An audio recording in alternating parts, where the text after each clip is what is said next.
Mahabharat day 25 में आप सबका स्वागत है। डे 24 तक हमें इतना पता चल गया था कि जरासंध को मारने के बाद ही राजसूय यज्ञ युधिष्ठिर कर सकते हैं। तो पहले जरासंध को मारना होगा। यार जरासंध कौन है? जरासंध के बारे में मैंने पहले दिन ही बता दिया। अभी जरासंध को ये भीम, अर्जुन और कृष्ण इन तीनों के सहायता से जरासंध को हम वध कर सकते हैं। तो इसीलिए जरासंध के मारने के लिए ये तीनों मगध आते हैं। तो जरासंध ने सोचा कि 100 राजाओं को बलि चराएंगे, इसके लिए उसने 100 राजा इकट्ठा कर रहा था। और उसी क्षण अभी हमारी जो कृष्ण है, अर्जुन है और भीम है, ये तीनों जरासंध इसके पास आते, जरासंध के पास मगध में आते और वो ब्राह्मण के भेष में आते। तो जरासंध देख के बोलते, तुम्हें देख के थोड़ा सा जान पहचान वाला लग रहा है। तो बोलते हैं कि ठीक है, आज के लिए अतिथि सत्कार कर लेते हैं ब्राह्मण को, इनको जगह दे दो, इनको सोने के लिए जगह दे दो, अभी शाम के समय हो चुका है। तो जरासंध को ना कहीं से शांति नहीं मिल रहा था, उसने रात में ही आ गया, आके रात में आके बोल रहा है कि तुम सच बताओ, तुम कौन हो? तुम ब्राह्मण तो मुझे नहीं लग रहे हो, भेद से ब्राह्मण हो। तो बोल रहा है कि तुम्हें चाहते क्या हो? तो तब बोलते कि तो हम लोग आपसे युद्ध करना चाहते हैं। बोल रहे तुम लोग करोगे मुझसे युद्ध? तो अर्जुन बोलते क्यों नहीं कर सकते?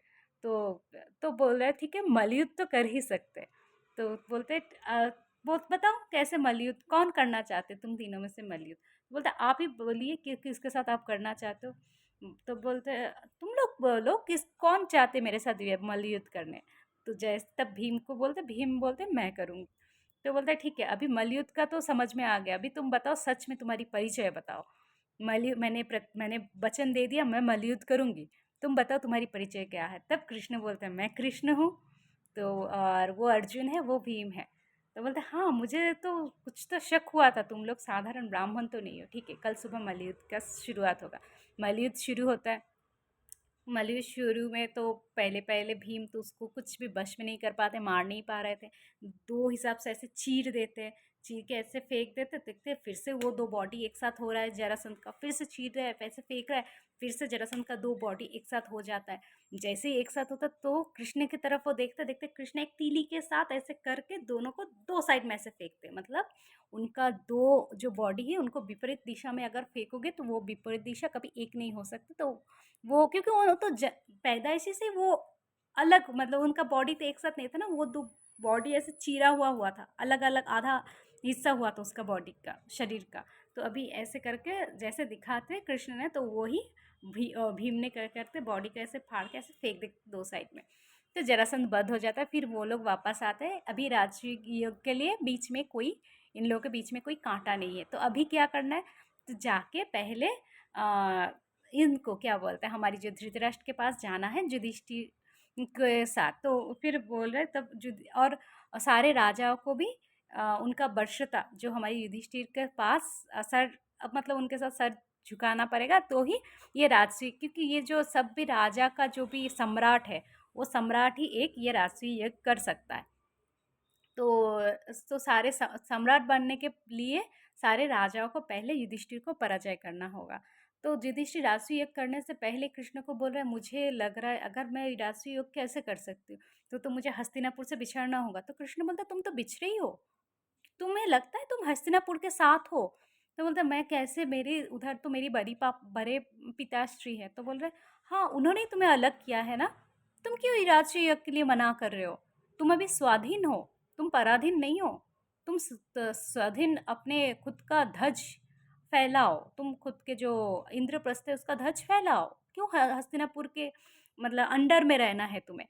तो ऐसे जैसे बोला, तो उसने पहले बोला तो फिर हमें क्या करना है? तो अभी भीम पूर्व के दिशा में गए हैं और हमारी अर्जुन उत्तर के दिशा में गए हैं, नकुल सहदेव दक्षिण और पश्चिम के दिशा में गए हैं। तो एक एक राज्य जय करने के लिए, तो सारे राज्य, सारे जो भी राजा है वो अपने मतलब उनके सामने अपने सर मतलब अपने ध्वज को नीचा कर लेते हैं।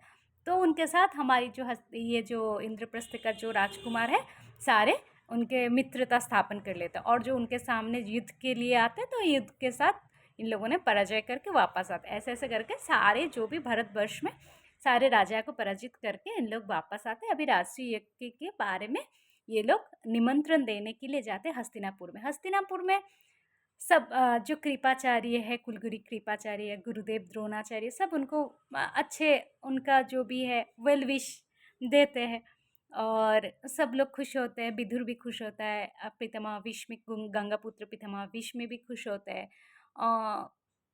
हमारी धृतराष्ट्र तो उनको विश तो करते हैं, बट उनका अंदर ही अंदर ना बुरा लगता है खुद के पुत्र के लिए। और इधर शकुनी मामा जो है वो भी विश करते हैं, बट उनको अंदर से वो खुश नहीं रहते। वो तो अंदर ही अंदर चिढ़ रहा है और दुर्योधन तो गुस्से में है कि मेरी मामा मुझे मतलब मेरे सामने उन लोगों को प्रेरणा दे रहा है, कैसे दे सकता है। तब कर्ण आके उसको बोला, मुझे तो लगा ही था कि मामा कुछ राजनीति खेल रहा है। तो वो तब मामाश्री आके बोल रहा है कि हाँ, जो तुम्हें नहीं आता है अंगराज कर्ण कि कैसे राजनीति खेलते हैं। तो बोलता है मामाश्री, आपने उन लोगों को वेल विश क्यों किया? बोल रहा है तो और क्या करता, राजनीति हमेशा पीछे से खेला जाता है, आगे से नहीं। तो आगे हम लोग देखेंगे, पहले चलो राष्ट्रीय यज्ञ में जाते हैं। तो सब लोग राष्ट्रीय यज्ञ में आते हैं और उसके साथ शिशुपाल भी आता है। राष्ट्रीय यज्ञ में शिशुपाल होते हैं अर्जुन का मौसेरा भाई, मतलब श्री कृष्ण का एक बुआ होता है कुंती, दूसरा बुआ का एक कुंती का पुत्र अर्जुन है, ऐसे दूसरा और एक बुआ होते, उनका पुत्र होते शिशुपाल। शिशुपाल का कहानी के लिए हमें वर्षों पहले जाना पड़ेगा। शिशुपाल होता है जो कुंती का और एक बहन है, जो वासुदेव का दो बहन होता है, एक कुंती और एक होता है शिशुपाल की माता।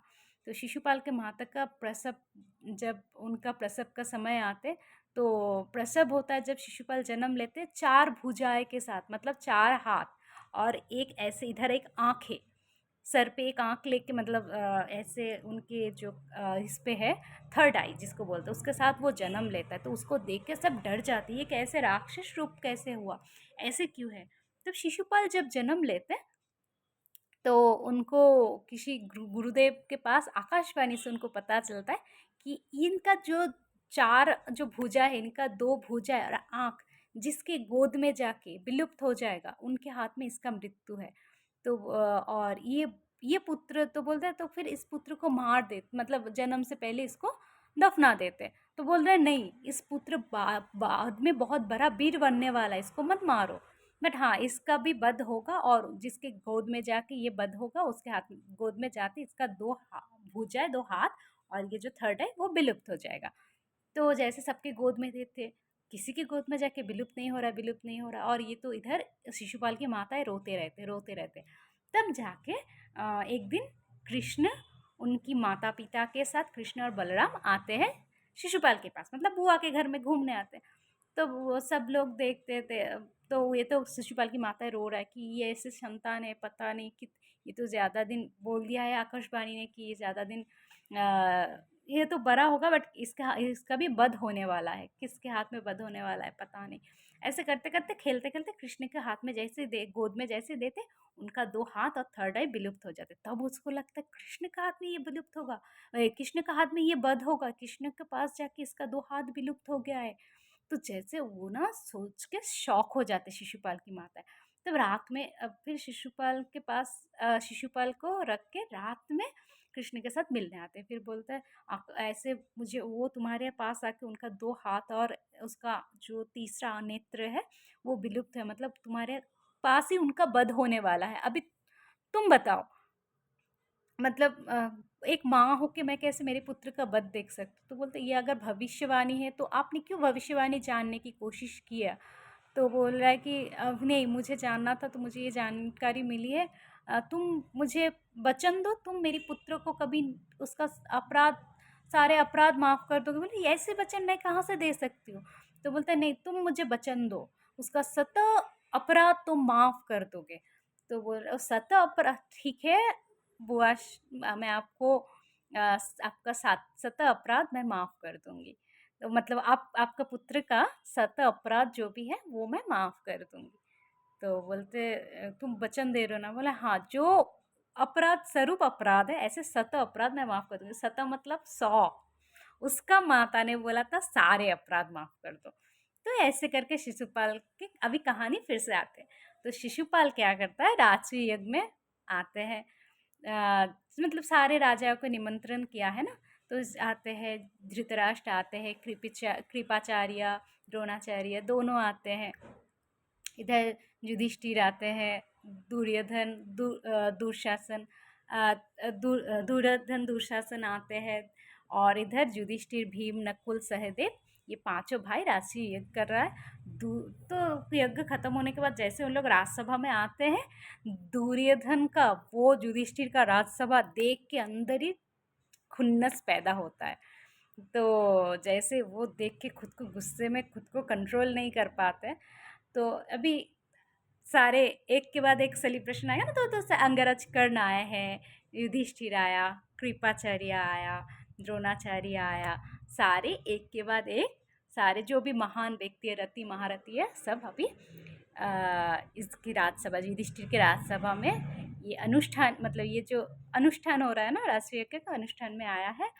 और इधर दुर्योधन अंदर ही अंदर गुस्से में चल रहा है कि एक तो इतना बड़ा मतलब जो साम्राज्य है उससे आधा ले लिया, उसके बाद पूरा सम्राट बन गया, विराट यज्ञ भी कर रहा है, खुद को स्वतंत्र प्रकाश कर रहा है, मेरे हाथ से तो सब जा रहा है, अंदर ही गुस्से हो रहा है। गुस्से हो गए भी क्या फ़ायदा। ठीक है, आज डे 25 इधर ही ख़त्म करते हैं, तो नेक्स्ट डे शुरू करेंगे डे 26 से। आज के लिए इतना ही। राधे राधे, जय श्री कृष्ण।